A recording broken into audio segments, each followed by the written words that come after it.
Ibn Battah al-Ukbari, rahimahullah ta'ala, in his book Al-Ibana. And this is what he mentions right before he mentions the chapter of the dispraise and the prohibition of arguing and disputing about the religion. He said, "I'lamu ikhwani." And these two things that he mentions, he brings lengthy chapters. Each of the chapters having probably at least 70 or 80 narrations, if not closer to 100 for them.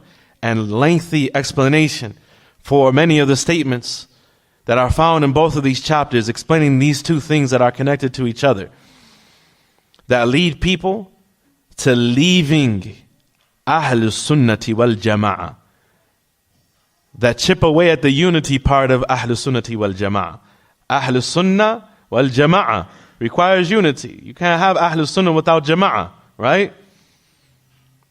He says, rahimahullah ta'ala, "I'lamu ikhwani," know my brothers, أني فكرت في السبب الذي أخرج أقواما من السنة والجماعة, that I thought deeply and contemplated about the reason, السبب, the reason, that removed people and exited people out of the sunnah and the jama'ah, واضطرهم إلى البدعة والشناعة, and forced them into innovation and a reprehensible practice of religion. وَفَتَحَ بَابَ الْبَلِيَّةِ عَلَى أَفْئِدَتِهِمْ, and open up the door of disaster upon their hearts. وَحَجَبَ نُورَ الْحَقِّ عَنْ بَصِيرَتِهِمْ, and that veiled the light of truth from their vision. فَوَجَدْتُ ذَلِكَ مِنْ وَجْهَيْنِ, and I found that reason that caused everyone to leave the sunnah and the jama'ah goes back to two things. Kind of sort of important, right? It's extremely important. This great Imām who wrote this lengthy book full of the statements of the early scholars and the ahadith of the Nabi sallallahu alaihi wasallam about aqeedah and manhaj. He's telling you what causes people to leave Salafiyah. So if you're sleeping, wake up. If you're drowsy, sprinkle a little water on your head, right? أحدهما, the first of these two things, البحث والتنقير وكثرة السؤال عما لا يعني ولا يضر العاقل جهل ولا ينفع المؤمن فهم, is digging too deep and unnecessarily researching into and asking too many questions about what does not pertain you, what does not benefit you. من حسن إسلام المرء تركه ما لا يعنيه. From the good practice of a man's Islam is leaving off what doesn't concern him. This is the inverse meaning of the hadith of the Prophet sallallahu alaihi wasallam. المؤمن القوي خير وأحب إلى الله من المؤمن الضعيف وفي كل خير. The strong believer is better than the weak believer with Allah, and more love to Allah than the weak believer. Both of them have goodness. What is the thing that separates the strong believer from the weak believer? The Prophet ﷺ said what? احرص على ما ينفعك. Be diligent in pursuing and doing what benefits you, as opposed to what doesn't benefit you. Be diligent in that which benefits you. وَاسْتَعِنْ بِاللَّهِ وَلَا تَعْجِزْ, and put your reliance upon Allah. Ask Allah for His help, and do not be lazy. Al-ajiz here is al-kasal. Do not be lazy. That's what makes a person a strong believer.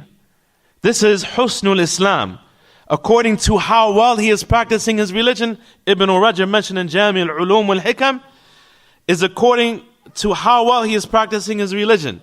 Meeting this description, be diligent in what benefits you, seek the assistance of Allah, and don't be lazy. According to how much he is doing this, will be the qadr mudha'afatul thawab li'amalihi, will be how much he is rewarded for his actions, between 10 and 760 and 700 fold, ila ad'afin mudha'afa, to many times beyond that. This is husni islamihi. This is a person having a good practice of his deen. The opposite of that is his engaging in that ma la ya'nihi. From the goodness of a man's Islam from the goodness of a man's practice of his religion is leaving off what doesn't concern him. So being preoccupied with that which is not beneficial, and that which does not immediately concern you, and that which is not going to bring you closer to Allah, and make you a better worshipper of Allah, and more fearful of Allah, and love Allah more, and so on and so forth, and love the truth more, and be more diligent in wanting what Allah wants for you, then this is going to lead you closer and closer and closer to misguidance. To the point that he mentions this is the first of the two reasons. Asking too many questions and overcomplicating things and delving into that which does not benefit and that which will not harm you to remain ignorant of. وَلَا يَنْفَعُ الْمُؤْمِنَ فَحْمُ, and does not benefit the believer to understand. وَالْآخَرُ, and the second of the two reasons, مُجَالَسَةُ مَنْ لَا تُؤْمَنُ فِتْنَتُهُ وَتُفْسِدُ الْقُلُوبَ صُحْبَتُهُ وَتُفْسِدُ الْقُلُوبَ صُحْبَتُهُ. The second reason is socializing with, sitting with, being in the company of people who you are not safe from their fitna. People whose fitna you are not safe from. And who being around them will destroy your heart and corrupt your heart.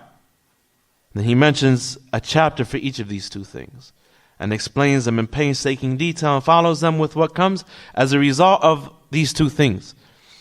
That by overcomplicating your religion, as opposed to taking a simple approach and understanding of your religion, seeking the knowledge for the sake of Allah, for the face of Allah, not engaging in disputation, so on and so forth.